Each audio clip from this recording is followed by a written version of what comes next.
Hey, faithful followers and new guests alike. Welcome to another episode. Today we're going to be working on a Poulan chainsaw. It's model number P3314, 33cc motor, 14-inch bar. They're not very clever with their model names. But carburetor needs cleaned on it, so I'm going to pull it apart, go through it, show you how. So follow along and watch to see what happens. So the first thing we need to do is remove this top cover. T25 driver bit. There's 3 of them here, one up at the front. Just push your chain brake forwards. Lift up on the cover, wiggle it out. And then got your air filter cover. Just pull that off, set it to the side. Air filter. Pull that out, set it to the side. Now we need to remove this cover to get to the carburetor in behind it. These are probably, 8mm bolt, or nuts.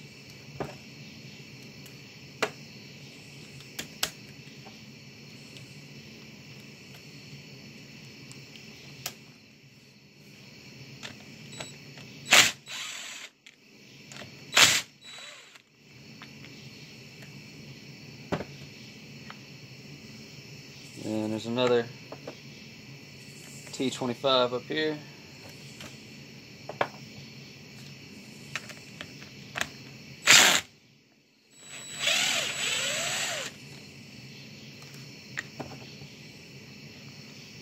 And that'll let you slide this off to the side.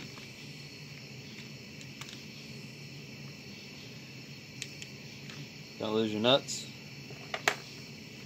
Move that out of the way. Now this is your carburetor. It's a double stack. As you squeeze the throttle, the bottom butterfly opens first. Needs more air than the top one kicks open for wide open throttle. These little plastic pieces here, they're bad to break. New replacement carburetors have a metal piece there instead of plastic. If yours is broken, look for an aftermarket metal one and replace the whole carb. But to continue what we're doing, this is your choke. Just spin it over to the side. Rotate it out. And then squeeze the throttle just a little bit to get this arm up. And then push over to get that linkage out of there. And it just attaches on the back. You can leave it in there. You can work it out, set it to the side. Now your carb is pretty much free except for your fuel lines. You got one coming over to this side, one coming over on the bottom on that side. You can take them off first. Yeah, I'm going to have to. This one's a little tight. Just take a flathead, pry that off. And they'll probably be on there pretty well.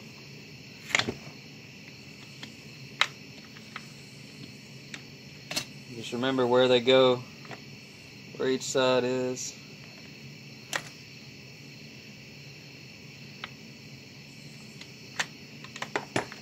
This one is your main supply from the gas tank. This one here is going to your primer bubble. And then there's another one tucked down in here. That one is a return from your primer bubble. You shouldn't have to mess with that one unless you need to replace your primer bubble. But there's your carb. This one looks like it's in pretty good shape. But we had a no crank, so I'm going to pull bottom and top plate off and see what the insides look like. On these double stack carbs, to get this top plate off, you got to remove this plate on this side. It's just 2 Phillips head screws, little bitty. Just take those out and don't lose them.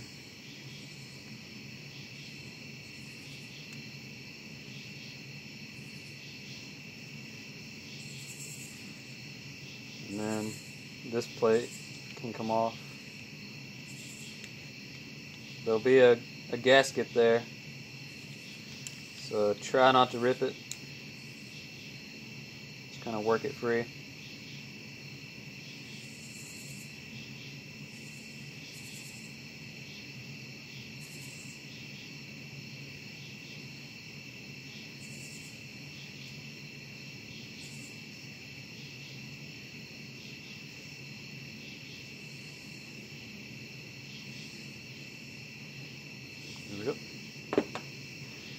we got easy access to the top where the pump is.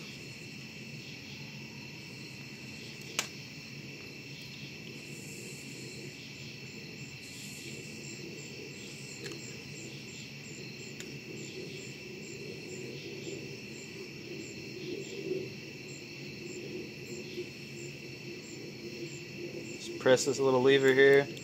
Make sure your needle is moving up and down. Let's see if you can see that on the camera. As you press on this, the needle over here is supposed to move up and down. And that's what lets fuel in. As you have it apart, check this diaphragm. Make sure it does have some rebound to it. If it's stiff or brittle, you need to replace it. And you can take it off away from this metal plate. Hold a light behind it and see if you can see any pinholes. If there's pinholes in the diaphragm there, then it's not going to pump. So it needs to be flexible and no pinholes. That one's in good shape. I'll pull the bottom off.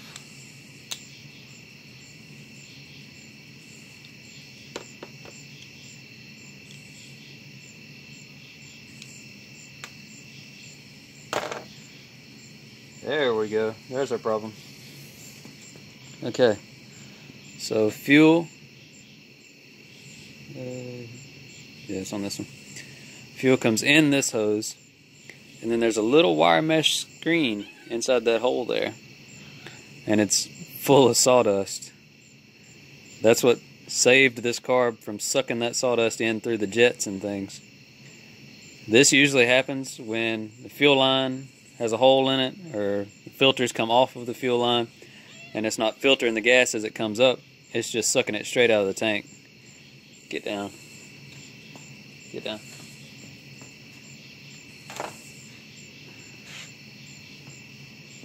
Sorry.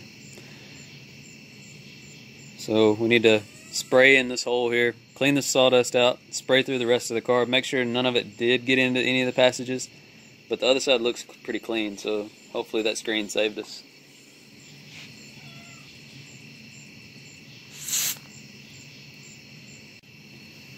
Alright, while we got it apart, so I've already sprayed this out, got the sawdust out of there, got everything cleared. Let me tell you, do not run wire like you would on a big carburetor. Don't run wire through two-stroke carburetor passages, because a little passage like that, there's a diaphragm inside there. If you run a piece of wire in it, you'll poke a hole in that diaphragm, and then it'll just flood all the time. It may run a little bit wide open throttle, but at idle, it'll just flood and flood, and whenever you kill it, it'll just keep sucking fuel through there, and it'll go into your crankcase and just flood it out. You can run some wire through this side, but you'd be better off just spraying and compressed air. Keep wire or torch cleaning tip files out of these passages. It's not worth messing it up to see if you're filing through running wire through the correct hole. Just use air and carb cleaner. So I've got this one clean. I'm going to reassemble it, put it back onto the machine, and then check the fuel lines, because that was a pretty good indication that we have a filter that's off. I would normally check the fuel lines anyway, but I'll show you what it looks like. Undo the cap, and then most of them will have this plastic or string to keep you from losing your cap whenever you pull it off to refill it. But if you just grab it and pull, these are really flimsy plastic. They'll come right out and get that out of your way. And you can take some needle nose, or if you can reach down in there, you might be able just to put your hand down in there. Reach and find your fuel line. They make a wire with a bend on it. I have one at my shop. I don't have it here. And let's see if I can wiggle this out. There's a fuel line.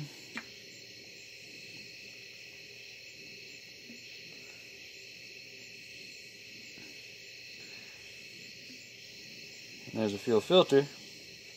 But Oh crap. It's not attached. It looked like the line was ripped right above it.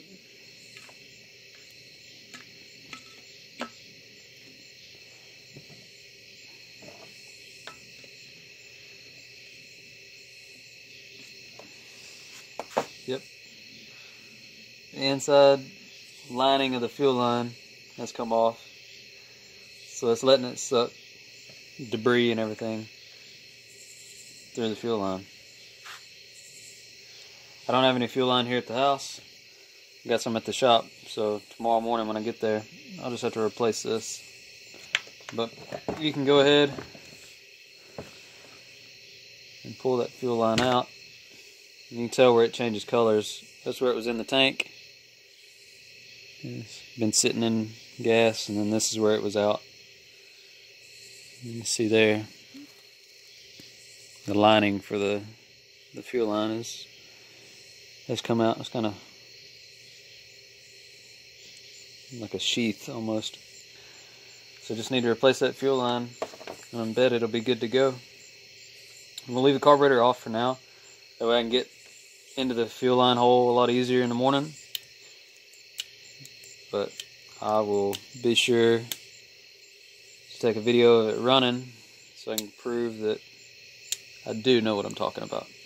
So I'm back at my shop, putting the fuel line in.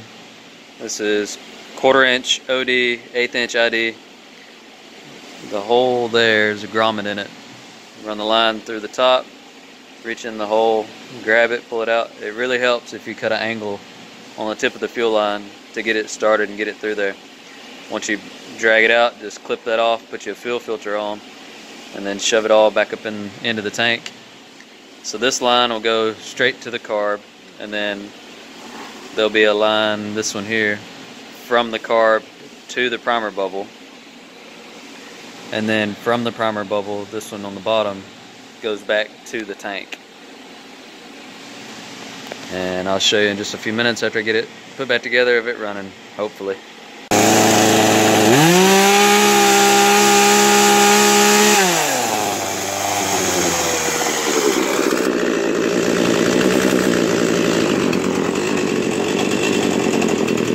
Hey guys, thanks for watching another episode of Fix It Friday. Hopefully this video helped you out a little bit and you learned something. If you did, please subscribe to my channel, that way I can keep making quality videos. Now I gotta get back to work.